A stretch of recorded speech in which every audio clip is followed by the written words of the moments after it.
Okay, Pierce, I have a couple questions for you. Um, to begin with, what is something that comes to mind whenever I say the word Africa? I don't know that much about Africa, but to me, when I think of Africa, I think of like underdeveloped, um, just kind of behind the rest of the world, like technology-wise and population and education, medically, um, kind of just a step behind everybody else. What contributions has Africa given the world we live in today? I know there's a lot of history and stuff. I'm sure they've contributed a lot, but I can't really think of anything off the top of my head, like exactly that they've contributed. I have a couple questions to ask you. Okay. First, I'm going to start with what comes to mind whenever I say the word Africa? I think like about the news and like what I'm honestly not really like educated about like what happens in Africa, but I think about like the poverty and like the illnesses that are spread and just like how it's an underdeveloped country.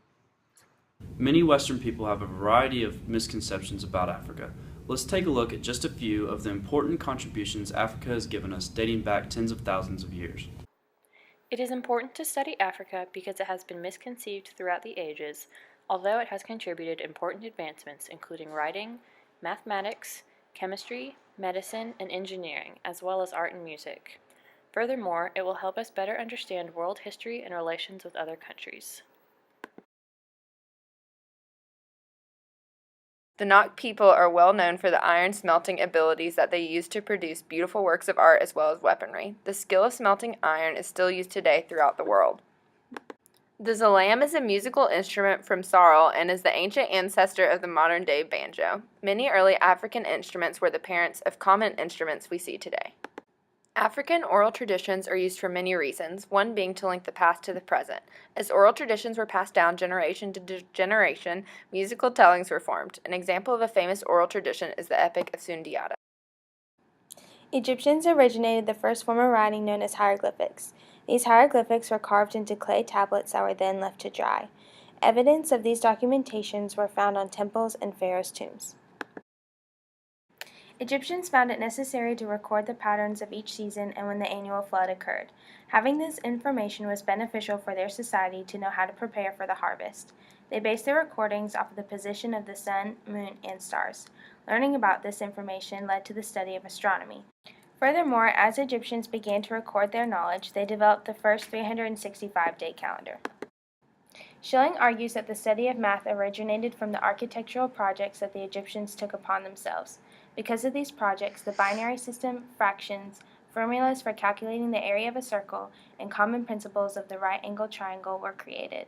Knowledge of these triangles led to the Pythagorean mathematics. The study of medicine developed from Egyptians' newfound knowledge of chemistry. As a result, one of Africa's greatest doctors, Imhotep, helped write the Hippocratic Oath. Not only did this oath influence Greece, it has continued to be used in Western culture. In addition to the advancements made by the people of Africa, we should study Africa because it is the birthplace of the human race and civilization. Based on mitochondrial DNA, scientists have concluded that all people descended from one mitochondrial Eve who lived in Africa. Not only did the human species originate in Africa, but civilization did as well. Agriculture began in Africa, which led to people settling down in groups and allowed for some people to begin to specialize in other areas besides food production.